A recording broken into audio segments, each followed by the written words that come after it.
Good morning, good morning, good morning, good morning. Here I am again. I don't know about you, but sometimes I go through situations and things are looking at me, and I begin to look at myself, and I wonder, how did I get in the predicament I'm in? And I tell myself, I need to make a change. I need to change myself. I need to stop going through these problems and having this situation.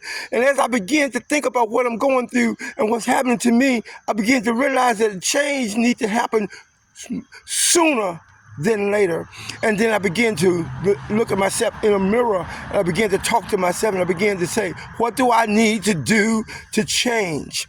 And then Romans 12:2 comes to my mind, and I'm not going to quote the whole verse, but it says, in that verse it says, be ye transformed by the renewing of your mind. So in other words, in order to get myself to change, I had to begin to look at my situation. What event happened to cause me to fall into this downward spiral? What event took place in my life that caused me to be standing where I am? And when I find the event, I begin to then think about, what are my beliefs? What are my thoughts about this event? How did I form these thoughts?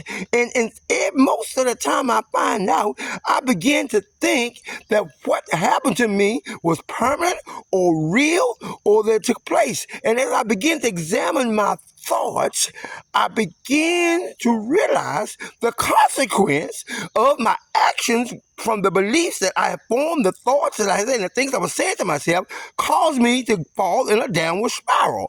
So I began to change what I was thinking.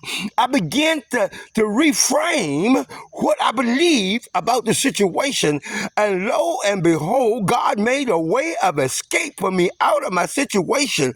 But he promised me in Isaiah, the 26th chapter, said, if I could keep my mind stayed on him, he will keep me in perfect peace. And he has brought me out of the mess I was in. I had to get off my stool of do nothing, and I had to do something. God bless you and have a smile upon you. Change can happen if you begin to examine your thoughts and change your beliefs.